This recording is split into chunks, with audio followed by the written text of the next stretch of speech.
We're here today with Chris Hogg, the CEO of Cumulo9, and he's here to talk about the latest Essential Email Insight Report. Welcome, Chris. Tell us about, first of all, the background of the report and why Cumulo9 publishes this. Okay, well, hello Tim, good to be here.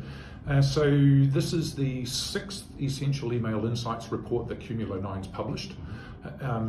The key word here is essential. There are lots and lots of reports around the world from email providers that focus on the content that you need to make your emails conform to in order that you can get more customers.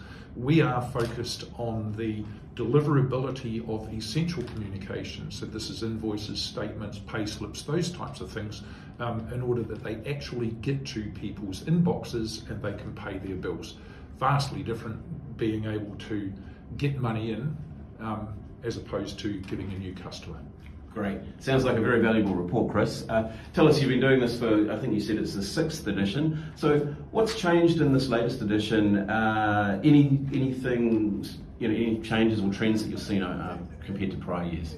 No major changes, Tim, but it does reinforce a few things, and there's some small changes. So the biggest thing that we've seen is the continued deliverability through our C9 Transact product, which is what we're measuring all of these insights on. We're still managing deliverability in excess of 99%, as opposed to the average campaign deliverability metric, which is about 80%.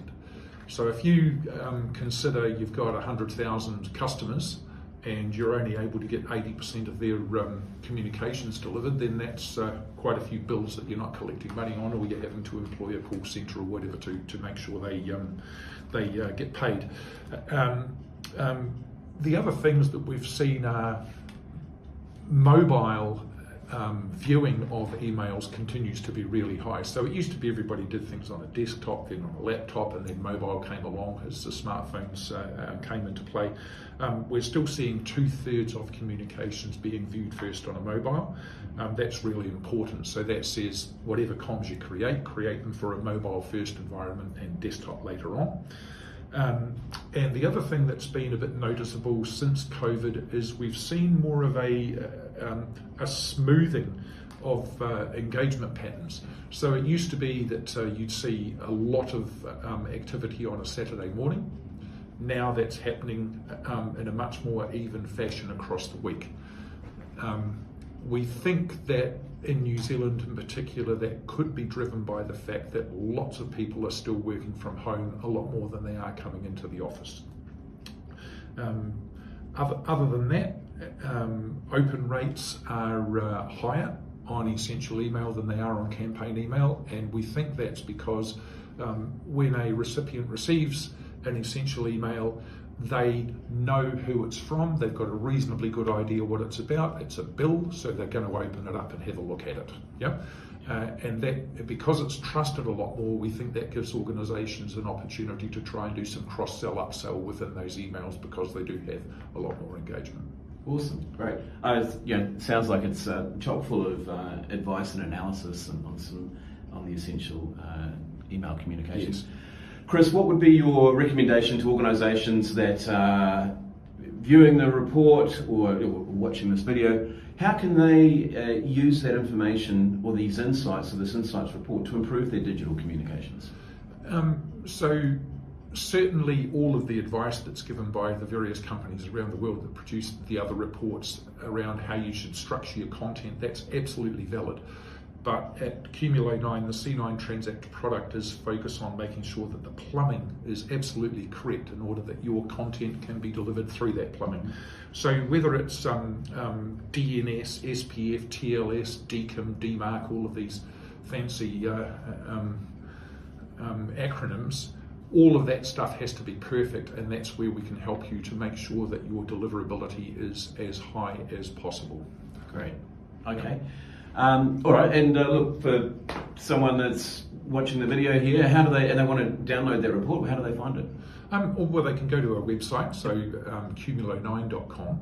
Yep. The other thing that I would say is what's going to happen in the future.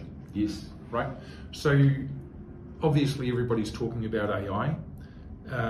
We don't believe that AI is going to have any impact on the way that communications are delivered. So that doesn't matter whether you're talking about email, WhatsApp, SMS, or if you're in procurement, it could be e-invoicing. It will have a huge impact on what is in those communications, and that'll be more personalisation, more customisation. But the actual delivery of them, we don't think AI is going to impact at all. Maybe a small change in terms of the volume of batch versus real time, but other than that, no real change. We also think that there will be an adoption of different channels. So at the moment, email is the key deliverability channel for essential communications. We believe there's going to be a shift towards other applications like WhatsApp, or in China WeChat, or whatever else it happens to be. So we need to keep our eye out for that. And we're also mindful of what's going on around the world with government to citizen communications, and whether or not they might overtake some of this, particularly with government to citizen communications, whether it be taxes, whether it be allowances, pensions, those sorts of things. So those are the things that we'll be looking out for over the next few releases. Great. So a lot to cover off, a lot to unpack in the report. What was that address again, where people can get a copy of the report, Chris? So Cumulo9.com, and it'll probably flash up on the screen for you. Excellent. Thanks, Chris. Cheers. Bye.